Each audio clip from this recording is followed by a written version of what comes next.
Blade, please don't call us females like we're some lesser biological species. Wow. What we say here is just our opinion. Blade can speak for himself. What I say is a fact. Is there a time where you're never clashing? So he was on it. He was like, yo, what? Blade wants to battle me. No, let me tell you a quick joke. So the other day I was in the post office, and in the post office there's a counter. Yeah. Oh no, I'm not going to tell this joke. It's the older generation's fault. They're stubborn. They won't let the young people come in and change things. I guess I'm going to offend quite a lot of the older generation by saying this. Yeah. Get that cunt off the fucking channel. What's he doing there? I don't know, but whatever it is, it has to be bigger than us. Fuck the older generation. Fuck these lot. Fuck that. Should we fight now though? What's that? And I always felt like, you know, us artists need to stick together. You can't even rap, you dickhead.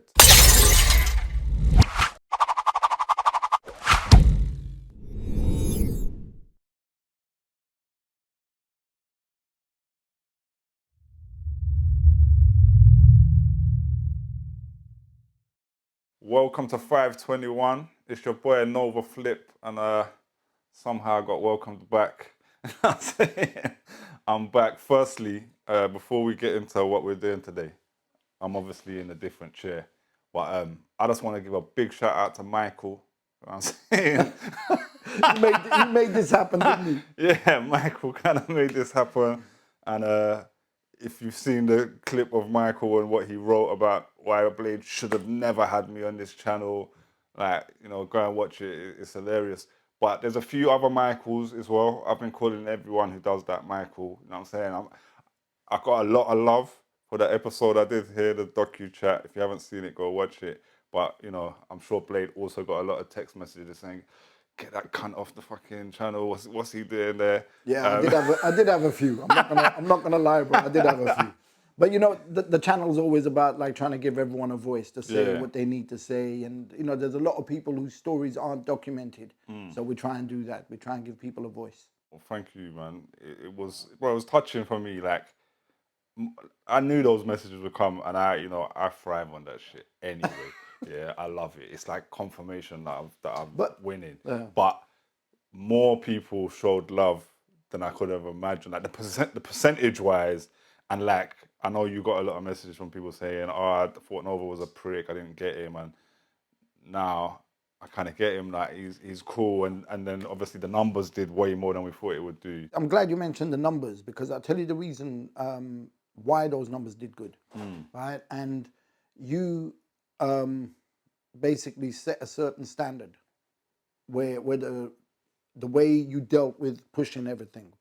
Right? So this is the message that I've been trying to get to people. When you come here, it helps if you push what you're doing. Yeah. Because ideally it's about you getting your fans in, and then your fans come and discover someone else, and then their fans will discover you, and it grows like that. Yeah. And when you pushed what you did... I promoted the vid, and it's mad because we were watching the numbers go up. Actually, I think I learned a lot in that as well because I was making clips and promoting them on social media, and the numbers was going up. And when I stopped doing that, they actually stopped going up. And there's still clips from that video I want to put out. And I'll continue to do that. But anyway, all I'm saying is that's the evidence push yourself, right there. Man. Push yourself. Yeah, push yourself, and be active. Obviously, because there are a lot of people. There are a lot of people who basically think because they come on the channel that it's up to the channel to promote it. No, it's not. We're the platform. You do the push. Collaborate with me on the whatever, and look what happens. Yeah, exactly. We work together, and look what happened. And you can't take nothing away from the fact that it was actually interesting as well. Yeah, it was. And a lot of people were like, yo, this interview was dope. Like, boom, boom, boom. Yeah, but I don't want to sit here and talk about that too much. I do want to shout out Professor Green because I ended up, a lot of people were interested in that story of me and him, and I ended up talking to him off the back of that. Because as it was about to drop, I had a thought, and I was like, shit, I haven't spoken about this for years, never spoke about it publicly, and he's going to suddenly get tagged and stuff, and he might be like, what the fuck, why is this coming up? So I messaged him, was like, yo, I just want to give you a warning that this is coming up. Like, I got asked about this story, and I told it. And he was kind of like, I don't know if you've watched it or anything, I did see him getting tagged and stuff, but straight away he was like, bro, that happened 15, 20 years ago. And I mentioned the other guy involved who I mentioned who has a separate YouTube video, and I told him about that. And he goes, bro, I forgot that guy's name. If you hadn't said it today. And he wasn't saying it in a disrespectful way or that, and he was just like, yo, we're all like in way different places in our life. And it's kind of, me and him we kind of bonded. We had a good chat that night about life, about health, about children, family, and we followed each other again. And since then, we've interacted quite a bit just on the socials and that. So, yeah, that's the positive thing that came out of it. He was a good friend of mine at once. Like, I don't know if I didn't make that clear before, but so we decided, you know, because this thing did quite well and we bounced off each other, we should do more content. You was kind of saying to me, look, if you want to do more content, you should come to the, like, we were trying to work out an idea, like, how do we work together more? We couldn't really work out what it was.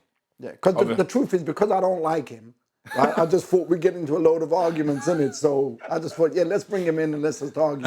Yeah, he's basically Michael. Yeah, I think actually he texted himself from his other phone, and it's not that he did it to make it up. He actually has both. Like, he actually felt both personalities. You know what I'm saying? He was. But yeah, I don't know. We was trying to work something out, and you know, obviously I got another show, Flip Life Podcast with Big Ben. So I already sit down and talk about topics and stuff. So we're trying to work out something that's a bit different. But at some point, I was just like, you know, me and you sitting down and discussing hip hop stuff, because my Flip Life show isn't always hip hop stuff, like, and discussing the different generations and things we might have felt have like not worked out, because we have these conversations all the time, in private and stuff, would be interesting, and getting in other people to come and kind of give their take on it, which we'll eventually do. So if there's any artists out there that have achieved some level of success, that are out there working, it doesn't even matter if you haven't achieved the level of success, but you're out there working, people know who you are, and you're grafting, and you have a voice that you want to be heard, like where you're kind of telling your side of why you think things have worked out or haven't worked out, or how there's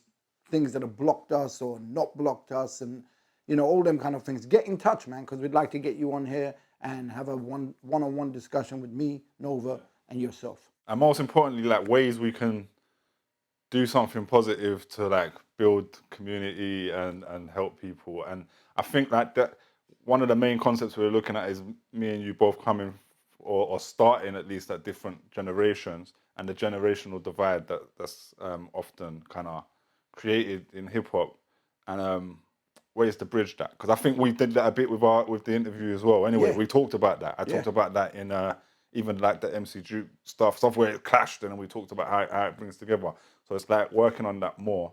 So, and you know, I definitely want to work out bringing in younger people who are, you know what I'm saying, like, and working out how do we help them. You know, sometimes you feel like the youngers need to listen to the elders, but I also feel the elders need to listen to the youngsters. Yeah. Because like the youngsters see things in a different way that basically maybe sometimes we as elders miss, because we're so caught in the way we are. Exactly, yeah. I agree, man. So we was chopping it up though. So I think maybe you should tell it how we kind of came up with a name. We were having the conversation and I said we got to get guests in so they have a voice, they can express what they feel and whatever. But the point is that we need to make sure that people understand that it's not about us. So whatever, and then you said, so what name are we going to have? Yeah. And I said, I don't know, but whatever it is, it has to be bigger than us. Okay. And then I went, that's it. And we went quiet. Both of us went quiet for a second. And I was like, yo, did you hear what I just said? Yeah. Bigger than us. Yeah, and that was it. And that was it. So here we are. Yeah. Bigger Than Us, episode 1. That was a long intro. Oh, but you know what? It's it needed to be done. It needed to be done. Yeah. Just to say that we're not here trying to cause trouble. We want to make a difference. We want to bring people in, and you know, because someone's going to say something that's going to be a gem, and it could change somebody's life course. Yeah. And that's what we're trying to do. Yeah, create inspirational stuff, but also like bridge gaps, solve problems. So initially, you know, we was trying to get guests and focus on guests, and then at a point I said, you know, we don't actually need guests. Like me and you just talking on whatever our current topic is and whatever is going on this month, this week, is good enough, and we can bring guests in time. But I initially wanted MC Duke to come and be the guest on the first episode, I remember. Which is I think is worth touching on, right? Because I'd mentioned him before, you know, I've talked about my conflict with him already, and I was like, in my head, I'm like, this concept here, we could bring something, let's bring it together, let's sort it out, let's squash it, let's sort it out. That's my agenda. So I reached out to him through someone else, and he actually agreed to do it. Mm-hmm. He actually agreed to do it on the basis if I pay his travel, And I do like to hype these things up, so I make posts about it. I want to say it, you know what I'm saying? But I'm trying to create excitement. You know what I'm saying? Like, so he said he'd do it if I pay his travel. I said, cool, I'll pay his travel. Went back, boom, boom, boom. And then eventually he backed out and said, nah. On the basis that he said he thinks I'm going to badmind him, which I think he doesn't get me really, like, because I don't want to badmind him. I want to squash it. I want to shake hands on camera. I want to give him his flowers for what he's done for hip hop. Obviously, in the process of that, again, to be exciting and personally to address some things, there are going to be things that come up where we're going to address things that have gone wrong. There would have been. And maybe he doesn't like the idea. Maybe that will feel like he's being bad-minded. But that might be your own shit you got to deal with. The number of times that I've heard someone bad-mouthing someone and someone else bad-mouthing someone, and then you get those two particular people that are supposedly bad-minding each other and whatever, or bad-mouthing each other, sitting down, having a conversation, and you realize none of what was being said actually happened. Do you get what I'm saying? It did happen though. No. But I'm saying in general. I feel you though. But what I'm saying is it could be a whole different thing because you've never sat down and had a one-on-one discussion also face to face. energies change, innit? Like when you're on the internet, it's so like easy to, you take the tone out of what you're writing and to get emotionally reactive to what you're reading and be like angry. When you're sitting with someone, there's a lot, it's different. And I think he'll be more respectful sitting down, I'll be more respectful sitting. It's just natural. You're sitting with a person, you're gonna learn things about them and you're gonna see a different energy. So I think I would still like to do that. MC Duke, the offer is still there. You know what I'm saying? I'm not gonna badmind you. Like, I hope you see this and that comes across. Part of what we're doing here is basically, it's not just about giving people a voice, but also trying to give people their flowers as well. Yeah, of course. And that's one of the reasons why, if I remember the conversation, you were talking about, I want to get Duke in because I would like to, on camera, give him his flowers. Yeah, exactly. Because let's not get things confused. Okay, we've had an issue over this, but let's not get things confused. He deserves his flowers. He has done a lot. He did come in this thing before me and set pace and lead the way. You know what I'm saying? So I've always been someone that acknowledges that. So boom. And there's other people, there's other people I need to do that with. You know what I'm saying? And there's that. Yeah, there's another. I won't mention the other guy. I told you someone else I was kind of clashing with in the last week of that era. Is there a time where you're never clashing? Like, I don't know, man. Bro, 10 minutes a day I meditate. That 10 minutes. Okay, so let me ask you. So when I moved into this area, my son made friends with a whole bunch of people. Youngsters, obviously, kids just out in the streets playing and whatever. And one of those kids had a younger brother, and the older brother Kenny used to say that George used to always get into fights with himself. Okay. Are you one of them guys? Nah. I don't get into fights. Well, maybe, I don't know. Yeah. No, I get into fights with people still. But, yeah, I mean, mostly they deserve it. You know what I'm saying? But I am, sometimes things are blown out of proportion, I think is the point. And often, it has nothing to do with hip-hop. We're arguing over issue, often it's to do with the women stuff I talk about, like, you know what I'm saying, which we'll get to a little bit later with Blade. You know what I'm saying? There's a comment we made on a video that we need to address, but yeah, we'll get to that. No, you need to address. I'm still cool with it. Yeah, but we'll address that, and we'll talk about that more in the fact that, cool, me and you can have a conversation about that. We might not agree, and you're not angry. We're sitting here. Like, sometimes I've challenged something like that with some of these guys of your era, and earlier or whenever, and they get really angry. Oh, really? You know what I'm saying? They get angry, it's threats, like, oh my God, who the fuck do you think you are? And then they get into this, like, and remember, this issue has nothing to do with hip hop, but then either they know who I am, know I'm a younger person to them in the scene, or they go on my page, realize who I am, and go, oh, you're in hip hop, but you're not. Then they start trying to prove themselves sometimes. Oh, who the fuck are you? Do you know who I am? Like, I've done all of this, you're my son, kind of thing. You know what I'm saying? Like, and like, yo, we're not even talking about that. And sometimes with MC Duke, I knew who he was straight away, so I knew that. I know his story, so I know who he is. I have that respect already. Sometimes I might not know who it is, and I'll look on their page and go, oh, this person's part of that group, and I'm like, oh, okay, cool. I got respect there for that. But they obviously got some shit going on where they don't feel respected. because it often just comes out into that clash where it's like they're trying to clash with me as an elder and enforce who they are, and that I must bow down to them. And call, like I've said, I give flowers, I give respect, but I don't take disrespect in a separate thing. So I'm like, all right, cool, fuck that.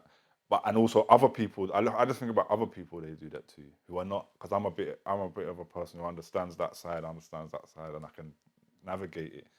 Some younger people, they do that too. Well, I guess they won't even get into these conversations as much, but they wouldn't. I just want to make sure that everyone understands that what we say here is just our opinion. We're not gospel. No. You can make your own decision on what you agree with, what you don't agree Blake with. can speak for himself. What I say is a fact. And that's the reason why you have a lot of problems, bro. No, but honestly, it's like we are trying to sort our lives out just the same as everybody else. We're all trying to find our path, our future, our destiny, or whatever.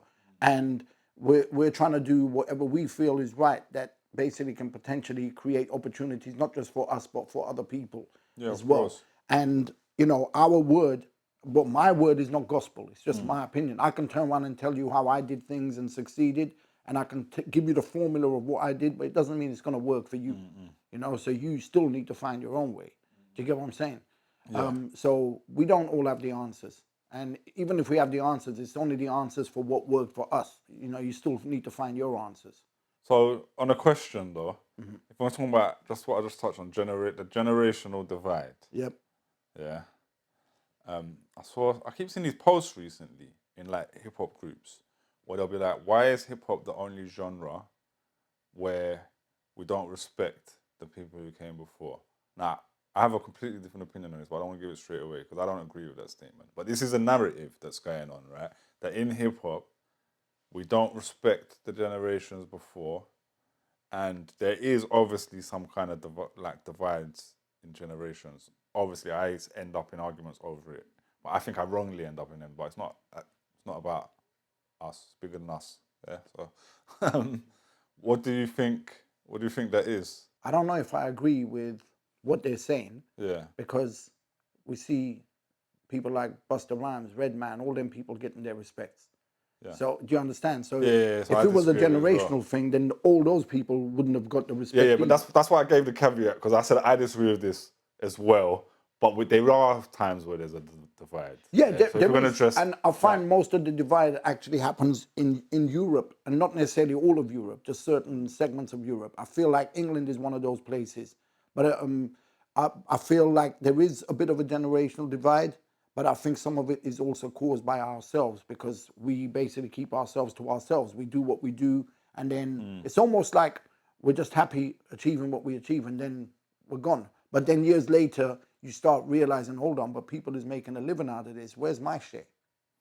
Oh, so you think it's from people that are not making money, basically? Or not I making think that has something to do with success? it. I think that has something From to do older generations. I think that has something to do with it. And it's nothing to do with them not achieving. Angry at the younger people's success. In some ways, yeah. I mean, in the UK, that's easy to see because, you know, even both of our generations didn't see the success. But not because of them. Yeah. They deserved the success, but never got it. Yeah. That's the point I'm making. But didn't see the success that what the kids now in the UK are seeing, like becoming millionaires and all that kind of thing. We're only just seeing that the last, like, I don't know, 5 to 10 years. But it is in America. Like these forums I'm talking about, they are in America. Like you had Lil Yachty coming out doing interviews at a time, and saying he'd never heard a Biggie song or a Tupac song, and the whole internet, and he was kind of like dismissive about it. And then the whole internet was like, oh my God, how fucking dare he? And then you get all these quotes from these young rappers that they like make into a story. Yeah. And it's the older generation, like, oh my God, these guys don't, like, big up to Lil Yachty though. I interviewed him around that time actually, and it was a mad one, to be honest. I was just kind of getting into journalism, and he was really difficult to interview. And when I think about it now, I'd only done a few interviews. I got thrown in the deep end, right? I wrote an article for a magazine, And then I interviewed, my first like editorial interview was Jay Huss for a front cover of House of Solo magazine, right? And then when I did that, that went really well. Jay Huss is from London. Like I was listening to his album all the time at the time. I got him. He got me, more importantly. So that was great. The same day, the owner of the magazine was like, "Oh, do you wanna interview Lil Yachty?" And I was like, "Yeah, cool." So I did that a week later, and I sat with him and he gave me one-word answers. Now, when you're writing an article, you need them bigger quotes. You can't like, even if we're sitting here, it would be easier dealing with one-word answers because I'm just going to talk to him and we'll get there.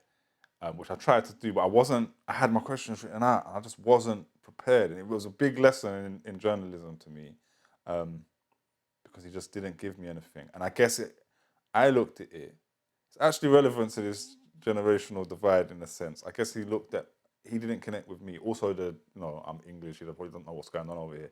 But he was getting so much hate from like publications that was accusing him of hating on this person and hating on it. Like which I feel a lot of it came from older generations. So he was probably on edge, looking at me. Are you an enemy or not? Do you know what I'm saying? And I didn't probably work out. Maybe me not understanding his generation enough. I didn't work out. There was a divide in me being able to work out, making him feel comfortable in that space, and it was so difficult. And what he didn't know is which I look back on. I should have spoke to him about this first because I had the hip hop debates forum and I'd been defending him. Not that I love his music, but I'd been defending him, saying everyone's like, "Oh, this guy, like he's so disrespectful, he's ruining hip hop." And I was like, "No, he's all right. He's just a kid." He said he grew up listening to Outkast and a couple other Southern artists. I was like, "That's his older artists. He listens. He's showing his respect. He just doesn't know the music. So what? He's like 17, 16 years old. Like, who cares?" So I was defending him. And I wrote the article because I used to write these debate topics. Is grime hip hop? So I called the article "Is Lil Yachty hip hop?" because a lot of people come, "Oh, this isn't hip hop." A lot of the older people, and I made it around. I wrote about the difficulty in his interview, but he said a few key things to me because I did ask him, "Are you hip hop?" And he said, "Yeah," very clearly. Yeah, so I made it around that because I got that out. I wanted that answer out of him. But the publicist at the time was like, "No, that we can't run that article, like because it was like too negative." So I had to rework it.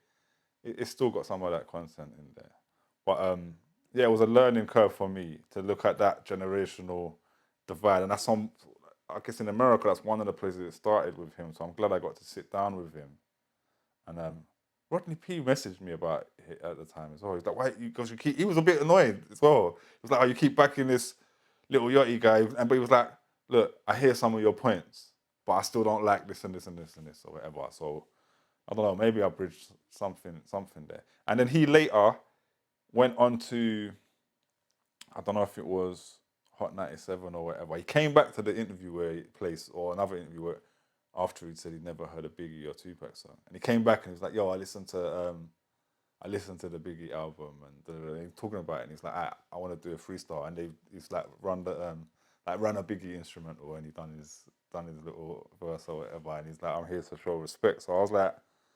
a little understanding, and you can often work it out. You know what I'm saying? But there has been many more after him that have been like, "Fuck the older generation, fuck these lot, fuck that." You know what I'm saying? And that creates a narrative. Oh, it's them. They're disrespectful. Yeah, it's a weird one. Like where earlier I said about I see it from my generation, I see it from the youngers and whatever. Obviously, it's not pointed at everybody. Yeah. Because there are people from my generation that are very accepting of the grime scene and whatever else. Yeah. However, I feel like they don't accept it as hip hop.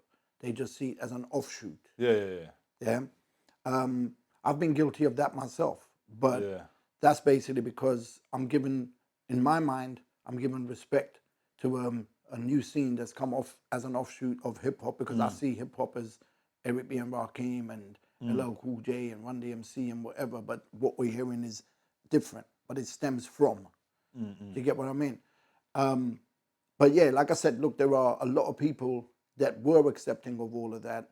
I don't know Lil Yachty's story. If he's not given Tupac or Biggie time, that's one thing. But whether he likes them when he's given them time, that's a different thing.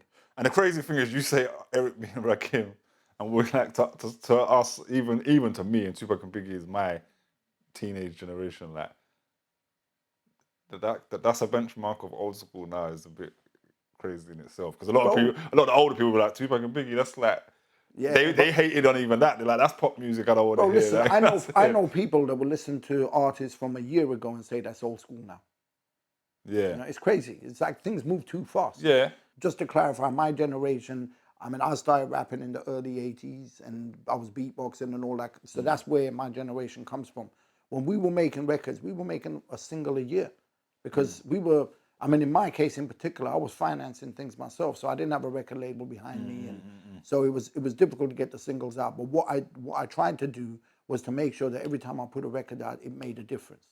And that's basically what I focused on because I knew that next single couldn't exist without this one being successful enough. But in terms of like, you know, giving the respect to other generations, I tell you, the interesting thing was, look, if you asked me in the early 90s what I thought of this rapper and that rapper, I probably would have said they were shit. Then, even that, it wasn't about them being from before, it was current. No, it was then. And I'll tell you why I would have said that. Most of the times I love those artists. But you know what it was? We come from a competition background.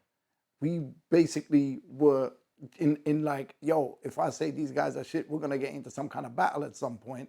But I think the realization was soon after that we started realizing that, hold on, this is like people aren't taking it as competition. They're taking it as this is some street war now. So do you think then that the generational divide as far as music is partly just that competition with each other? It could be, and maybe people haven't stopped to think about it. And that's dangerous though, because then the older generation are going to lose. Right, okay. So here's what I'm saying. You know when I had time to stop and think about it? Yeah. Was when I became a little bit more successful. Yeah. Yeah. Suddenly I was like, I don't need to compete with no one. So now what I'm going to do is I'm going to mention everybody's name in the interviews and all that because I'm giving everybody props. Yeah. Because like, even if I feel like they're not as good as me, the thing is they're good in their own right doing what they do. Yeah. It doesn't matter whether I think I'm better than them or not. Because so it comes from a frustration of, that we'll go back to, I think it comes from a frustration of not being successful, or even from the young people, like I'm not quite where I am, because they might be more successful currently, but they might still be like, well, I'm not quite where I am yet, and these older people are not respecting me. I think some of that, as well as success though, I think them young people just want to be embraced by whoever came before. Like, even if they don't connect with the music or whatever, they want them to go, oh yeah, well done, like we're proud of you or whatever, you know what I'm saying? But what I'm trying to say is when I started becoming a bit more successful, then I realized like, you know what, it's like I want to use my situation now to try and help other people to elevate and you know what I mean? So when I was turning up at shows, I would tell the promoters after I've done a show that, you know, if the promoter's happy with what I've done, I'll be like, yo, you should bring these guys in. Yeah. And it's all about expanding. But I tell you, the time that I realized it the most was when I started my CD business and I was completely out of the scene. Right? That's when I would listen to things that I never thought I would listen to. Because now I'm doing the CDs, I'm doing the jobs. Yeah, and I'm listening to it from a perspective of like, I need to see if there's any issues with the so do you think that got you out of any kind of, or you had no reason to compete as an artist? I had no reason to compete as an artist, but also I had more reason to give all these people respect and props for what they do, even if it wasn't my bag. So you got you out of any being involved in any kind of divide? Yeah, and like I said, when I stopped actually being an artist, so let's go past the point where I was in the charts and everything. So when I actually stopped being an artist is when I started going, every time I'm hearing another record, I'm not hearing shit like I used to hear. Literally shit. Some things were just shit to me because like I was being an ignoramus. Yeah. I'll admit that. I was being an ignoramus. Maybe, you know what I mean? Maybe it I was wasn't. shit. If things can be shit. But the thing is, it's like, you know, because you're in competition mode, you don't want to hear, even when you hear that someone else is better than you and whatever. We come from a time where, like, we didn't have anything. So we didn't want someone to be better than us because that's like potentially taking a job away from us. Which is another topic I think we'll get into deeply. Maybe not on this episode, but I think there is I've noticed things from generations before me where I felt like artists are not helping people or not helping my younger generation that was coming through, because they're worried about them taking the work. And there's only so many bookings that go around every year. So I need that booking still. So I don't really want him to have it. So this is why I'm mentioning about when I got into the CD manufacturing, and I started the business, because like it was the most beautiful time of my life in terms of being able to give back so much. Yeah. Yeah, and there are so many people that, like, literally, if I say put a comment down there and say about the discounts I gave you or the credit notes, or if people see Bro, this, me myself. they'll put them in. Yeah, me myself. They'll put the comments in, And I because remember, it's the truth. And on top of that, But I'm saying I was able to give back. Yeah. And that was a beautiful thing. And the thing is, my ears were completely shut off to what my opinion was of the music. And soon as I let that go, I enjoyed everything. Yeah. Well, I'll tell you this. I didn't get loads of CDs done or whatever them times, but I got at least one, maybe no. I think I got at least 2 different projects that I got CDs done with you. And one of them I remember is an album I made called Forever. It was produced by Show and Prove. He did the whole album, whatever. I decided I'm just gonna make this album free. It was at the time people were doing free download stuff or whatever. I had the Dappy feature on it. Couldn't clear it from his label or whatever. But I came to you, so I was like, I'm gonna get these CDs and I'm just gonna give them. I gave a load of them to Terror Slim. He sold them in the street. I kept the money. I think whatever. You know what I'm saying? But I got CDs done from you. You looked after me straight away as far as the price. But you also, you checked over the CD. Maybe you're just checking the master, everything's clean. And I remember you just giving me feedback on the music at the time. It's not like even like I'm asking for it, but I could tell you took time and to like really take it in and have something to say about it at the time. And that was that was appreciated. I mean, look, sometimes I would hear artists that would have potential, but the mix was wrong. Their vocals are too low or something. And I just basically say, look, bro, it's like I'm listening to it on really good speakers and whatever. I just feel like a better mix would give your track a better opportunity. Yeah. You know, some people didn't have the money to go back and remix it and whatever, because they used studios where they paid money for it. They used the wrong engineers and so on. But it got to a point where I basically didn't give people opinions, because I felt like if people are happy enough to send it, then they're in a comfortable place. But if someone asked me my opinion, then I would give the opinion. Yeah. Yeah. And the only reason why I would have given you an opinion is because I knew you personally. Yeah. No, I hear that still. That's what it was. Because I met you before at shows and stuff. I respected it though. I never been one to ask anyway. You know, like people used to message people all the time. Yeah. Spamming used to be a technique. Gosh, people still do that. I'm like, don't tag me and 99 others in a post. But people will be like sending you a message. Hey, check out my new track. I'd appreciate some feedback. I never gave feedback, but I used to think, nah, that's not it. I used to sometimes do that, send out my song, but I'd never give me some feedback. I'm like, here's the song. What you do with it now is your business. Like, and if people came back and go, I don't like it, I'm like, yo, I already decided I like it, so I'm not interested in that. You said you never asked, right? I mean, do you feel like if you had asked, maybe you'd be in a different place musically, because people would have? No, I don't think that would have had much impact because of. It's I, opinions, isn't it? It's opinions, like whatever. People said their opinions about music and stuff and that. Anyway, mostly it was good. We asked magazines, innit? We sent it into magazines. I always got good reviews, and every time I put out a release, whether it was Hip Hop Connection, Blues, and so I've still got all them clips and stuff like. It all did well. Where do you think the generation thing went wrong? I don't know where it went wrong. Or do you think it even went wrong? No, yes and no. And I want to touch on 2 things. I want to go back to what you said about Redman and Busta and how they've got respect, right? And why I don't agree with that statement as well. But I want to ask you though, when you were coming out and when you had your success, was there a divide? Did you receive any kind of hate or stuff at that time that was relevant to this generational conversation? Maybe people that were around before you. Yeah. Okay. So I used to see people on forums just constantly going at me. But I noticed that a lot of those people that were on the forums were the youngsters coming up that were the... Okay, so you got more hate from younger than older. Yeah. but I didn't get the support from the older either. Yeah. Obviously, I did from the fans, but I didn't get from fellow artists. Yeah. You know, and I always felt like, you know, us artists need to stick together. Yeah. Like, because that's all we've got.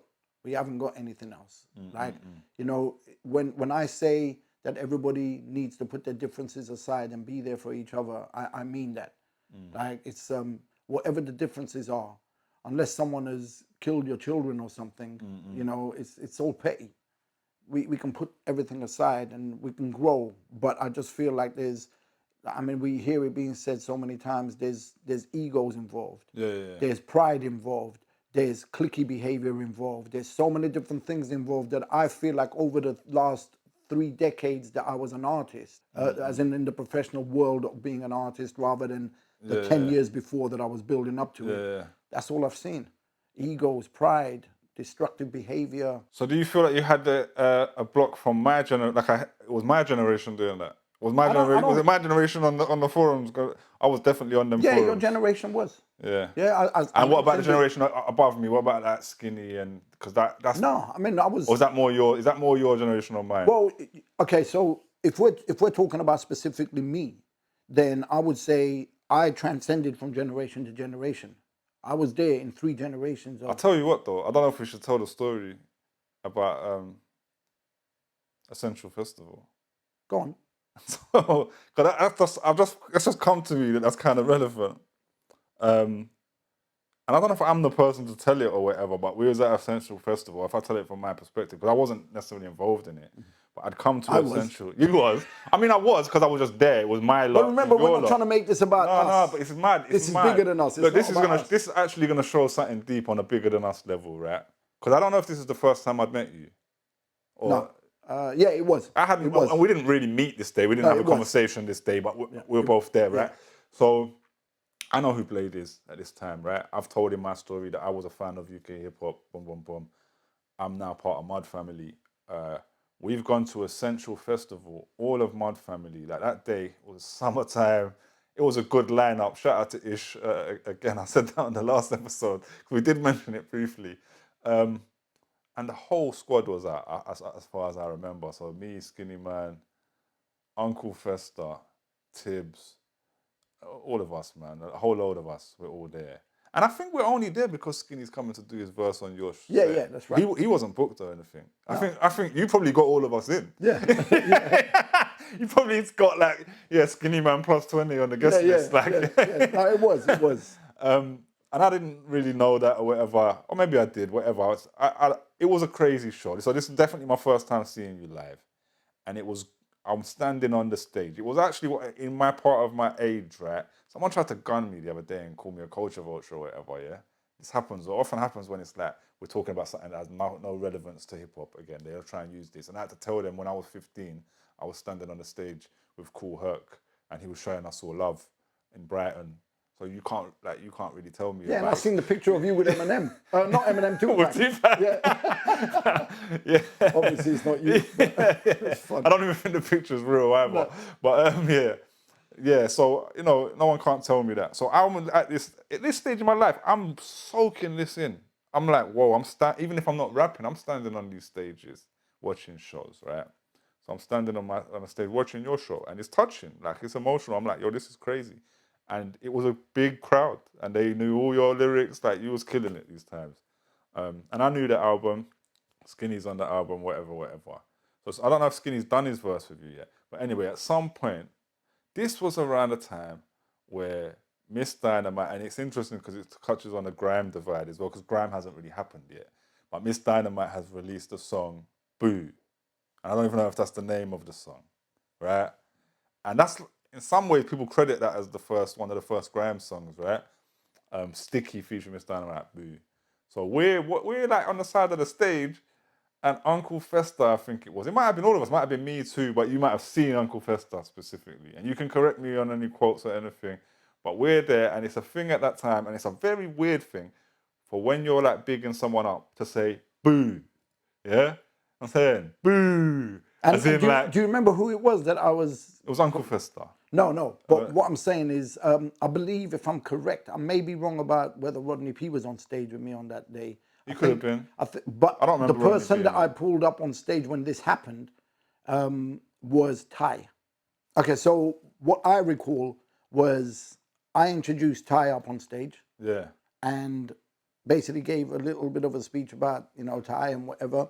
And I wish someone's got this on camera and stuff, man. But yeah, so I've introduced him. He's walked up on stage, and all I heard was boo. So you heard the boo when you're introducing Ty. Yeah. That makes sense because there's probably no music playing or whatever, yeah. But what I'm saying is that means they were probably big in Ty up. And I took it the wrong way. They're big in Ty. But I thought it was said to you, right, whatever point it was said, all I know is Uncle Fester has like said boo in a complimentary way, and you've turned around, seen someone standing on the side of the stage, not realizing who they are, or just thinking it's a random standing on the side of the stage. And the way I remember it, you've turned to them and said, like, who you booing? You can't even rap, you dickhead. That's what I remember you saying, and that was so random.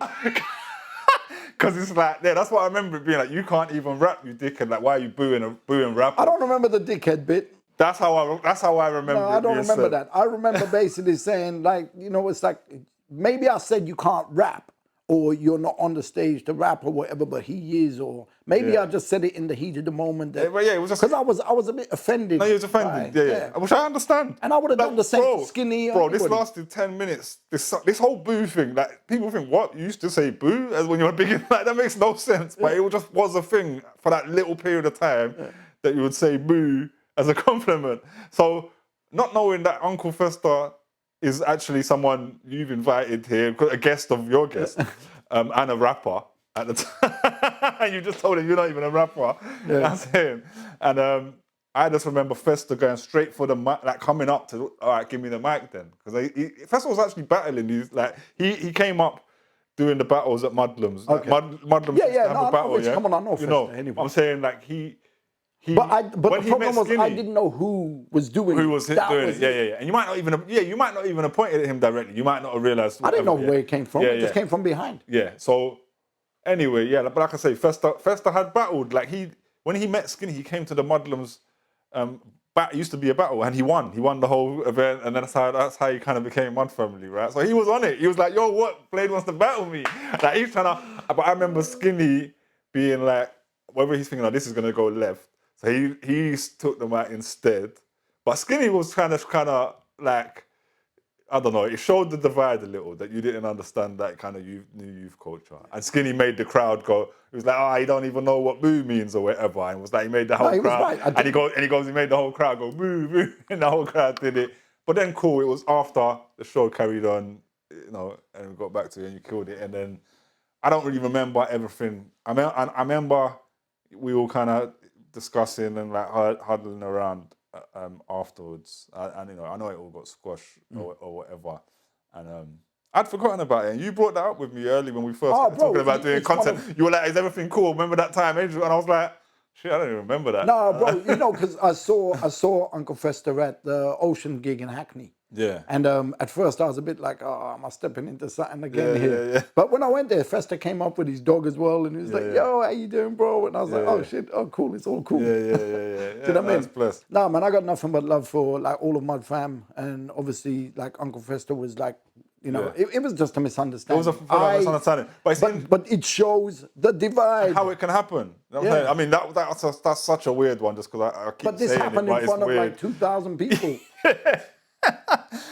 And it was just that little divide of understanding like their slang, and sometimes that with the little yachties, and they talk about mumble rap. That's not even spoke about no more. And I don't really get what people are saying either. But I used to defend them and be like, well, they just talk like that. I'm not in tune with it, so I don't expect myself to be in tune with it. But you know, like I said, like to me, it doesn't matter who it was. If I felt like somebody was getting booed off stage and whatever, and they haven't even started, because I've been there. It's not a nice place to be. It was a noble thing to do. Yeah. And I would have done that. I would have done that for Uncle Fester. I'd have done that for Skinny. Anybody, regardless of whether you're known or not. It's like, give the guy a chance. Yeah. You know what I mean? Yeah. I didn't know. I feel you. And when I heard that it was coming from behind, I'm like, what are these people doing? Is this someone that's part of the team putting stuff together? Yeah, like part of the production team. Yeah. Fucking hell. But anyway.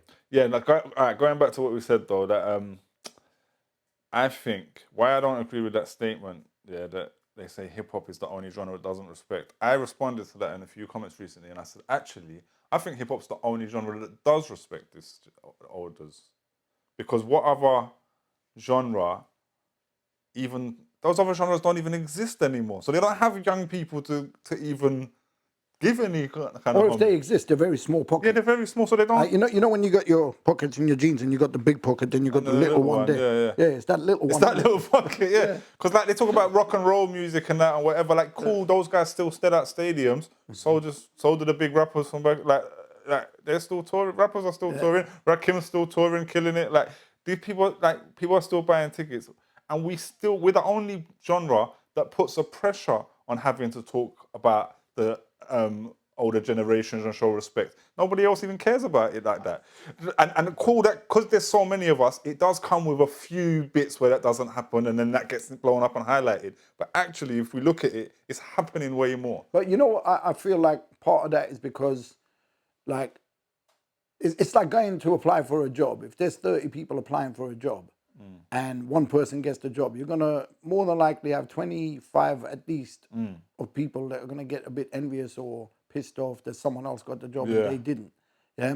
And I think the question is like more to do with whether people feel like they've been treated fairly and whether they've been given a fair shot. Like, I know I come from a place where I'm like, okay, so let me use this as an example. So I'm trying to get my Wikipedia page up, right? Because my Wikipedia page got taken down about 6-7 years ago because somebody had made a complaint saying I am not who I say I am. Yeah. Now, bear in mind, I didn't set that page up, a fan did. Yeah. Right? So for all this time, I haven't had my Wikipedia page up. But now I'm trying to get the page up. They're questioning whether I am who I am. Yeah. And I don't have a Wikipedia page now because of it. Yeah. So I don't have one either. There used to be a Mud Family one. But I would link to that, but now they've took that off and it's the Skinny Man one. But the thing is, it's like, okay, so the first thing I'm going to say, someone reached out to me saying they'll charge $750 to get my Wikipedia page up. But basically, I just said, look, it's like, why am I going to allow Wikipedia to be the place where I get verified for who I am?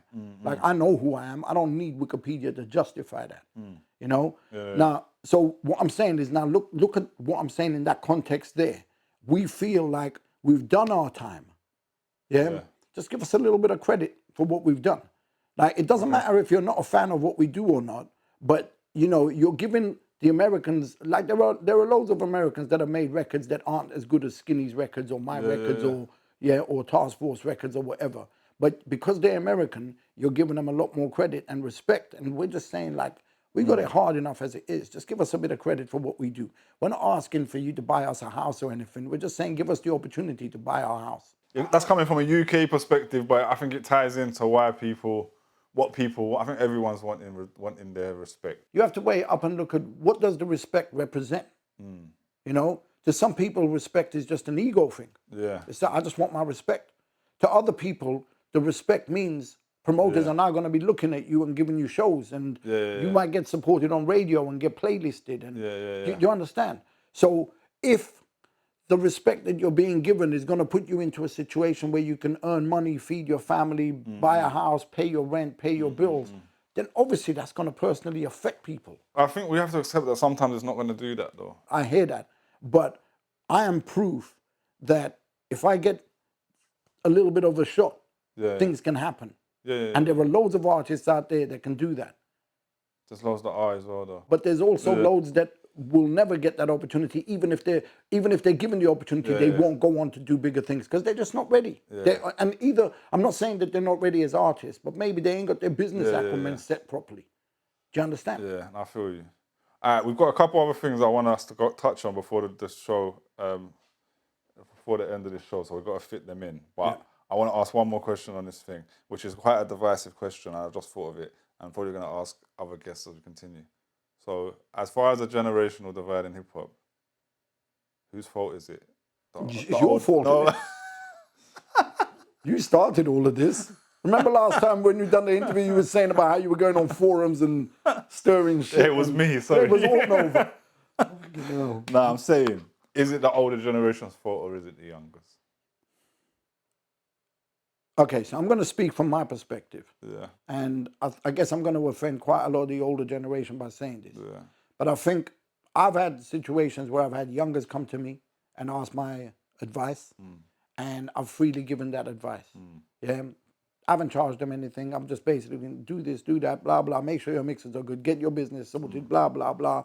And yo, I'm doing a CD business. I can help you, blah, blah, blah. I'll hook you up with this distributor, so on and so forth. So I've done all of that. And again, there are people who will verify that. Yeah. So from my personal perspective, when I speak to some of the youngsters, they were pissed off that when they went to the elders, they didn't get any help. Yeah. I listen to those voices. Yeah. And what happens generally when people ask you for help and you don't give the help is, one, they either wither away and get a daily job and whatever, and that's what they focus on, or they go, fuck everybody, I'm going to do this myself and I'll find a way. And that's what a lot of the youngsters went and did. Yeah. And then all it took was for one of those youngsters to go and make a wave, for then the others to go, if he can do it, I can do it. Yeah. Now you got a whole bunch of waves floating around. And that's, we've got a whole different world. And I mean, it brings us to a topic I wanted to touch on, but I don't think we have much time. But I just wanted to talk about current news, in that Giggs and P Diddy had this show this week. And I probably want to talk on that a bit, but I think we should maybe have to actually brush past that. But because I want to talk about this comment, I think one of the most important things to get into is the comment. But yeah, like, and you talked about the divide of America and the UK, and that's something that I think we can do whole episodes about. Maybe the next episode we really get into that. Me and Ben was planning to do a whole Flip Life episode. Bring Ben about down that. here to do it. Yeah, I can do still.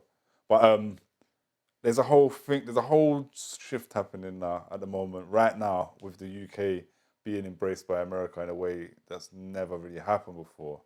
And I think Giggs and P Diddy just randomly doing a show together at the Shepherd's Bush Empire is kind of an indication of that. And I see a lot of people in the comments just going, wow, they're crediting Giggs as making America interested in us. I was actually arguing with someone saying, well, Skepta did this, and this ages ago. Yeah, come on, everyone knows. But they made some good points. It was like, yeah, but Giggs, if you look at his current interviews, they're really interested in London street culture, what's going on. Like, Giggs is doing it in a way that they hadn't grasped their interest. And Top Boy, as a TV show. But I just thought them two, he's obviously made really good friendships. Like, him and Diddy are just good friends. And they've said, they've done that event. They said they gave all the money to charity. They didn't say which charity, but they said they're just putting on events. Probably the P Diddy Foundation, isn't it? Yeah, probably. I'm joking. Yeah, which probably funds like lawyer fees for like whatever investigations are going on and stuff like that in the community that he might need soon. But now, what I found funny is like UK artists are doing big venues in the UK. Like Giggs himself, they done this event at Shepherd's Bush Empire. That's a small venue for Giggs, let alone Giggs and P Diddy going together. Yeah. Giggs' last show was Wembley Arena, which I don't know if it's 20 or 30,000. Like, is it? I thought it was 12,000. Wembley, I think it's 20 or something. 12. Yeah, 12. Because when who was it? Someone was performing. O2's like no, it was 20 or 30, No, it was. I'm sure Wembley was 12,000 because I did a search on it. Even but 12, it doesn't matter. 12, even 20, 12, yeah. Brilliant. Shepherd's Bush Empire is like 2, so there's like a 10,000 missing there from when he last did a show on his own. Yeah. So I think they just did that to have fun, and it looked really fun. They were just vibing on stage, going back to back all the like friends and stuff like that was on the stage. But yeah, you can see how far things have come. But yeah, I think we're gonna have to get into this comment that was on my video. I just want to say big up Giggs and like a lot of other artists from that generation that are just basically making moves, because they've showed us the way, they've showed us like things were possible, but by working together, by building, like, because we had connections with Americans as well. Like, I was friends with Ultramagnetic MCs and whoever, and you know what I'm saying? So we could have done those things. I just used to get in beef with them, but we'll get into the story. We'll get in those stories. Yeah, that's another. Yeah, let's avoid that. Look, just big up everyone who's trying. Yeah. And big up everyone who's succeeding, and big up everyone who's failing but not giving up. Like, if you look at Giggs as an example, I didn't see him hating on anyone from before him. He just did say, fuck it, I'm going to do my thing. And he didn't even really pay attention to the scene that was there. He made his own. But like, when that interview happened ages later with Westwood, I telling him know. he was the first ever UK rapper, as if he wasn't around for all these generations. Yeah, that was a bit off. Giggs pulled him. I was like, what? And he said, what about Rodney P? And you know what I'm saying? So, yeah. Anyway, so we got a comment on the video, right? From Gloria. I'm just going to read the name. I actually know who this is, but you know what I'm saying? This is like... So you hear that? You hear the bias. He knows who it is. Let me just say, this is actually someone who's like family to me, but you know, let's ignore that. Let's just say this is like a person on the internet. Right? Gloria Monday 6627 says, thank you, Nova, for the interview, I guess. Blade, please don't call us females like we're some lesser biological species. Wow. Apart from that, great interview. Wow. I was baffled by that comment. Blade was baffled. He called me. He was like, what's going on here? And like, as someone who studies feminism, misogyny, identifies as a feminist, I've had this conversation before. And I had been saying that word before and already been told not to say it. So I've already took this on board. So me and Blade we've gone through and back and forth about it a couple of times. Yeah, I mean, always peacefully. Yeah. You know what I mean? It's never like beef or nothing, but should we fight now though? What's that? Should we fight over? Yeah. Should we arm wrestle? Listen. Well, what I'm saying, how did you feel about that comment, man? Okay, so my personal take on it is this, right? We spent, look, we're born, and then we get taught things, and then we live our lives living through using the tools and whatever that we've been taught, and we go through years and years of using certain words and mannerisms and whatever, because this is what we're taught. And then over the last few years, in particular, since the pandemic, there's I just see this whole, you can't say this, you can't say that, you can't do this, you can't do that. And I'll keep it simple. If that's what you want to do, that's what you want to do. I am not saying anything that I feel is offensive by calling a woman a female. Now, after that comment was made, I asked, literally, look, I had a funeral I went to, and there was about 15, 20 women there. Yeah, women. Yeah. I asked every single one of them, do you have a problem with the word female? Not one of them had a problem with it. Then I went to Newcastle to do an event, and I must have bumped into another 30 plus women. And I asked every one of them, because it was bothering me. Because I'm like, why is this such an issue? Yeah. You know? And, you know, I'm a rapper and everything, but in school, I didn't give two shits about adjectives, nouns, verbs, pronouns, whatever. I couldn't tell the difference between them.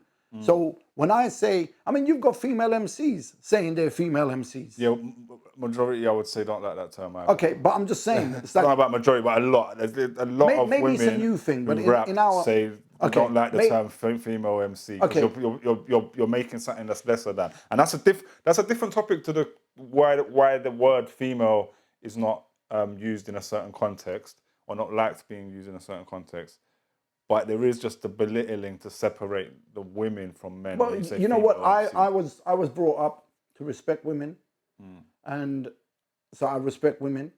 I basically don't have nothing against women, obviously. Yeah. You know. Well, I don't know. Is it obvious? Pardon? Is it obvious?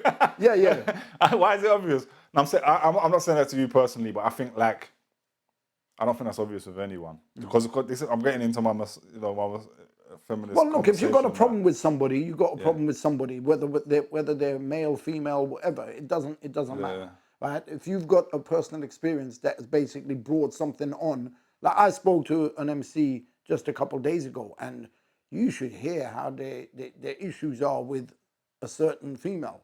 You know what I'm saying? Woman. Woman, right?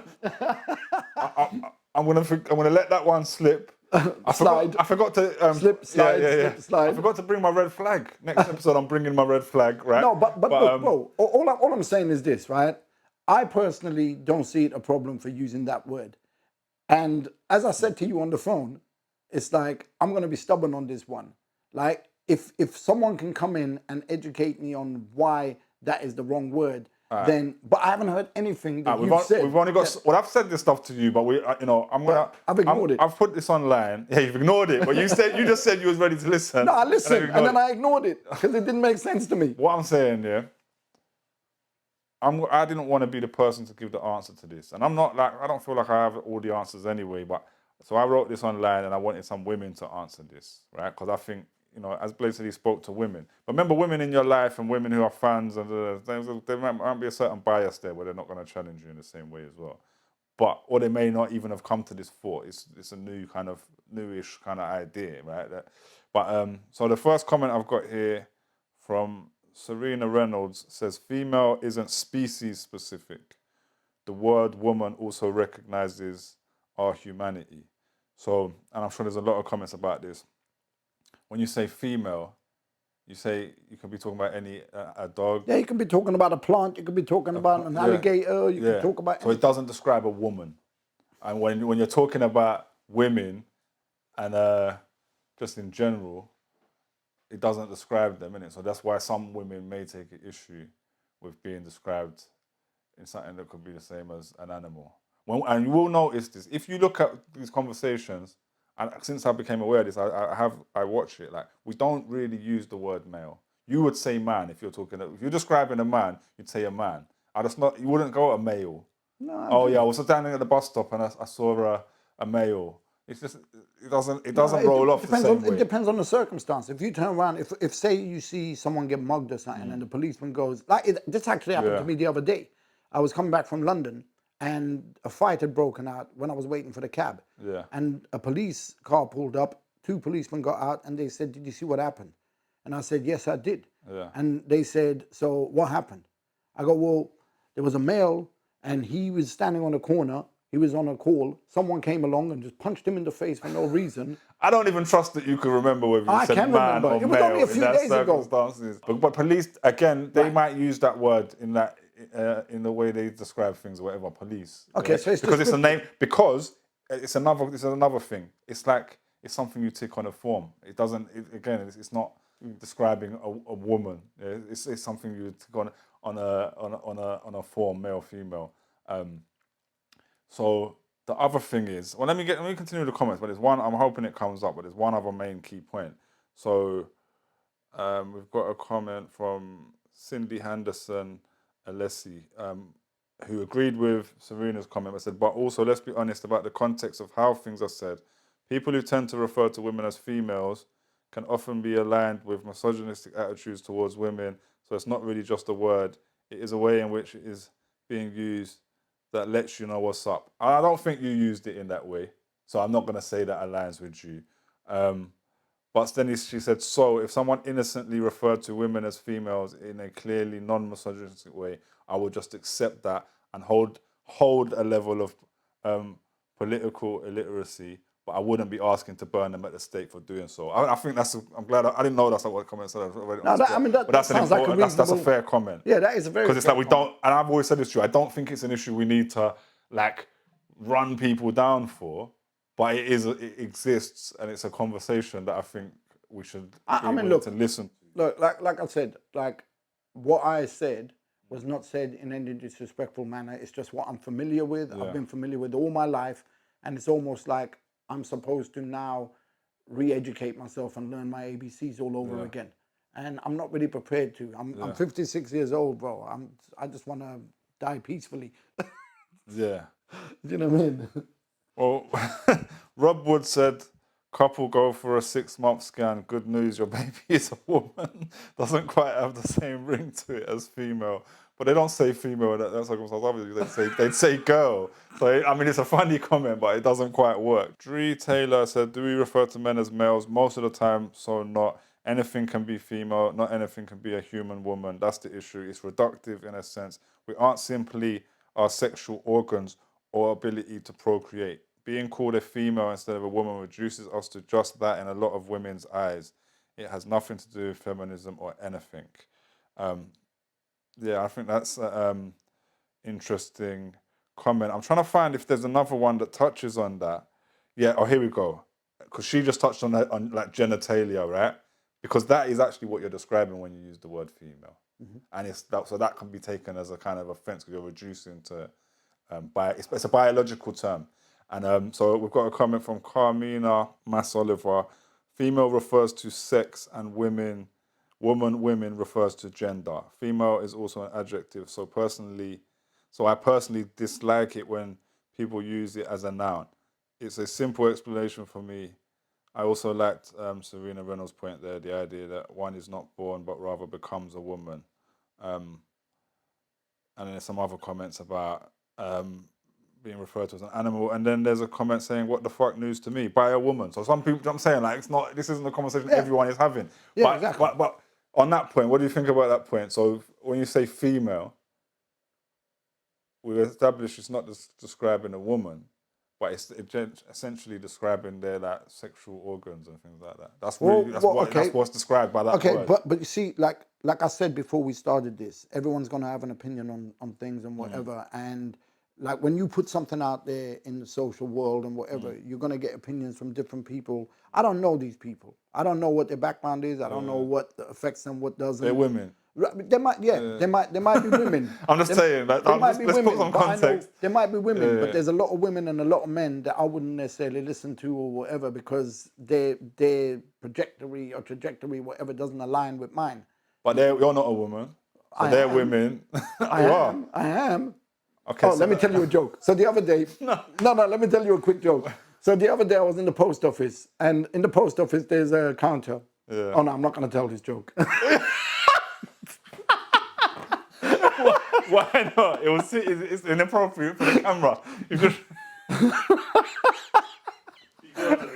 you gotta tell the joke. We need the joke. I know there's loads. Cool. You spoke to loads of women who said they don't care about the issue, but if there's a percentage of women who do, then I'm gonna listen.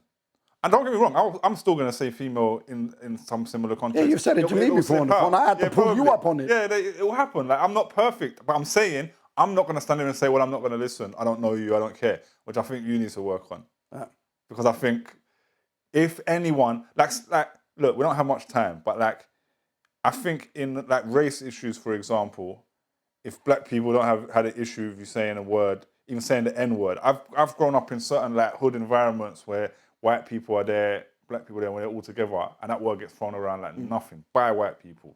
There's people who are very comfortable with that because they'll use it. Black people will use it to white people. You know what I'm saying? I've lived around that at certain times in my life, right? Where that was normalized to me. But loads of, like, a huge percentage of black people in the world, maybe most are not going to be okay with that. Yeah. But even if it was a smaller percentage, it's like, okay, just because in this environment this is okay and I've got used to this and it's what I'm used to. If it's going to offend those people there, I should listen. For their sake, but I'm saying. You know even what? if it's 20%, 10%. Yeah, but you know what? The bottom line is like just so not just because I'm on camera, but just in general, I was brought up to respect women. Yeah. And I respect women. At the same time, don't blame me because I was taught the word female to use. We can unlearn shit though. No, but you don't have to be blamed. It's not have to be blamed, and that's why I like the comment that said. Yeah.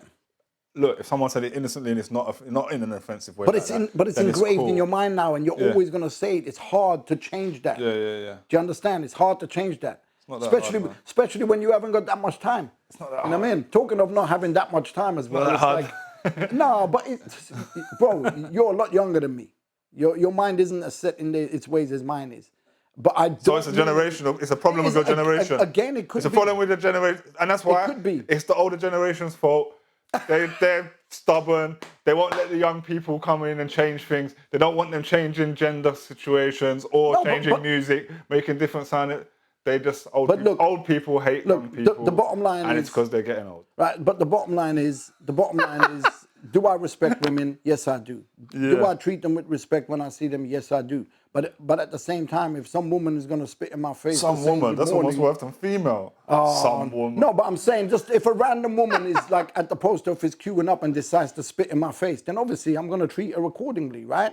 That has nothing to do with gender. No, but it doesn't matter. But I'm just saying I will treat you with respect until you give me reason not to. Do you know what I mean? Yeah. And it has to be a hard. I think that comment about female is treating with respect. It's just raising a conversation, and for us to treat them with respect, we should take it on. But do you know what? you have taken it on because The lights are gone off. Pay the electric bill. there we go. We're out.